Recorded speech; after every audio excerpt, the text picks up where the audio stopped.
আসসালামু আলাইকুম সুপ্রিয় শিক্ষার্থীবৃন্দ, তোমাদের সবাইকে জানাচ্ছি আন্তরিক শুভেচ্ছা। এই ভিডিওটি তৈরি করছি নবম দশম শ্রেণীর শিক্ষার্থীদের জন্য। 2025 সালে প্রণীত নবম দশম শ্রেণীর বাংলা সাহিত্য পাঠে অন্ধবধূ কবিতা নিয়ে আলোচনা করব। আমাদের ভিডিওগুলো উন্মুক্ত জ্ঞান চর্চার জন্য সম্পূর্ণ কপিরাইট মুক্ত। অন্ধবধূ, লেখক যতীন্দ্রমোহন বাগচি। সারাংশ: সমাজ দৃষ্টিহীনদের অবজ্ঞা করে, দৃষ্টিহীনেরা নিজেরাও নিজেদের অসহায় ভাবে, কিন্তু ইন্দ্রিয় সচেতনতা দিয়ে এই প্রতিবন্ধকতা দূর করা সম্ভব। পায়ের নিচে নরম বস্তুর অস্তিত্ব, কোকিলের ডাক শুনে নতুন ঋতুর আগমন অনুমান করা, শেওলায় পা রেখে নতুন সিঁড়ি জেগে ওঠার কথা বোঝা দৃষ্টিহীন হয়েও সম্ভবপর। তাই দৃষ্টিহীন হলেই নিজেকে অসহায় না ভেবে শুধু ঘরের মধ্যে আবদ্ধ না থেকে আপন অন্তর্দৃষ্টিকে প্রসারিত করা প্রয়োজন। বধূটি চোখে দেখতে পায় না, কিন্তু অনুভবে সে জগতের রূপ রস গন্ধ সম্পর্কে জ্ঞান রাখে। কবিতাটিতে বিশেষ চাহিদা সম্পন্ন মানুষের প্রতি ভালোবাসা ও সহমর্মিতা সংবেদনশীল ভাষায় প্রকাশিত হয়েছে। এখানে এটি হচ্ছে মূল বিষয়, যে কবিতাটিতে বিশেষ চাহিদা সম্পন্ন মানুষের প্রতি ভালোবাসা ও সহমর্মিতা সংবেদনশীল ভাষায় প্রকাশিত হয়েছে। তো চলো আমরা এবার বহু নির্বাচনী প্রশ্ন দেখে নিই। 1.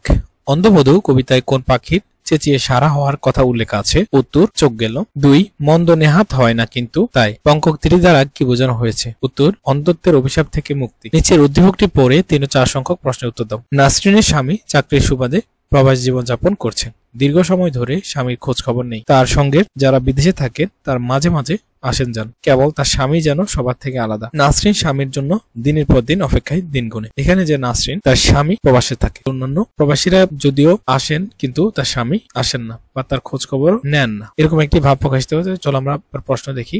যে প্রশ্নে বলা হয়েছে, উদ্দীপকের বক্তব্যে অন্ধবধূ কবিতার বধূটির কোন দিকটি ফুটে উঠেছে? অর্থাৎ এখানে যে উদ্দীপক দেওয়া আছে সেটা অন্ধবধূ কবিতার আলোকে সাদৃশ্যপূর্ণতা দেখা দেওয়া। তো এখানে আছে যে বিরহ কাতরতা এবং হচ্ছে ব্যাকুলতা, অভিমানের কথা উল্লেখ নেই, এখানে অভিমান হবে না। উত্তর 1 2। কোশ্চেন 4, নাসরিনের স্বামীর সাথে অন্ধবধূ কবিতার যে চরিত্রের পরিচয় আছে সেটি হলো ঠাকুরজির ভাই। কবি সংক্রান্ত প্রশ্ন। 1. অন্ধবধূ কবিতাটির রচয়িতাকে? যতীন্দ্রমোহন বাগচি। যতীন্দ্রমোহন বাগচি কত সাল জন্মগ্রহণ করেন? 1878 সালে। যতীন্দ্রমোহন বাগচির জন্মস্থান কোথায়? নদিয়া। যতীন্দ্রমোহন বাগচির কবি মানুষের প্রধান বৈশিষ্ট্য কি? পল্লীপ্রীতি। যতীন্দ্রমোহন বাগচির কাব্যবস্তু কিসের? চিত্ররূপময়, নিসর্গ সৌন্দর্যে। যতীন্দ্রমোহন বাগচি তার কবিতায় কি উন্মোচনের প্রয়াসী হয়েছেন? উত্তর: গ্রাম বাংলার শ্যামল রূপ। কোনটি যতীন্দ্রমোহন বাগচির রচিত কাব্যগ্রন্থ? চিত্রা। যতীন্দ্রমোহন বাগচি কত সালে মৃত্যুবরণ করেন? উত্তর: 1948 সালে। মূলপাঠ থেকে বহু নির্বাচনী প্রশ্ন উত্তর। অন্ধবধূর পায়ের তলায় নরম কি থেকে? উত্তর: বকুল ফুল। অন্ধবধূ কার সাথে পুকুর ঘাটে গিয়েছে? উত্তর: ননদের সাথে। অন্ধবধূ কাকে আস্তে চলতে বলে? উত্তর: ননদকে। অন্ধবধূ কখন মধুমতির গন্ধ পায়? উত্তর: রাতে। অন্ধবধূ ঠাকুরজির কাছে কোন মাস আসার কথা জিজ্ঞেস করে? উত্তর: জ্যৈষ্ঠ মাস। অন্ধবধূর আকাশ পাতাল মনে হয় কেন? উত্তর: মধুমতির বাসে। অন্ধবধূ ঠাকুরজির কাছে জ্যৈষ্ঠ আসতে কতদিন দেরি বলে জানতে পারে? উত্তর: অনেক দেরি। অন্ধবধূ অনেকদিন আগে কিসের ডাক শুনেছে? উত্তর: কোকিলের ডাক। অন্ধবধূ ঠাকুরজিকে কোন হাওয়ায় বন্ধ হওয়ার কথা জিজ্ঞেস করে? উত্তর: দক্ষিণা হাওয়া। অন্ধবধূ কবিতায় কোথায় নতুন সিঁড়ি জাগে? উত্তর: দিঘির ঘাটে। অন্ধবধূ পানিতে তলিয়ে যাওয়ার শঙ্কা জাগে কেন?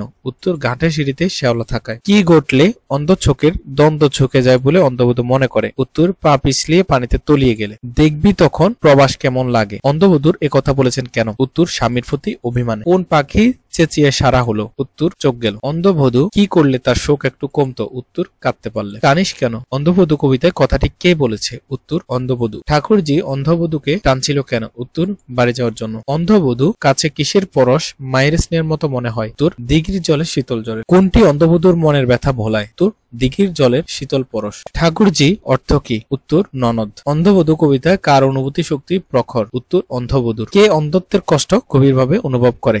উত্তর: অন্ধবধূ। আমাদের আজকে ভিডিওটি এই পর্যন্ত। সম্পূর্ণ ভিডিওটি দেখার জন্য অসংখ্য ধন্যবাদ। আমাদের সাথেই থাকুন। আমাদের ইউটিউব চ্যানেলগুলোর লিংক দেওয়া আছে, বিদ্যার আলো, উন্মুক্ত শিক্ষা এবং স্টুডেন্ট কেয়ার। আমাদের পরবর্তী ভিডিও সমূহ পেতে আমাদের চ্যানেলটি সাবস্ক্রাইব করে বেল আইকনটি বাজিয়ে দাও। আবার ধন্যবাদ জানিয়ে শেষ করছি। আল্লাহ হাফেজ।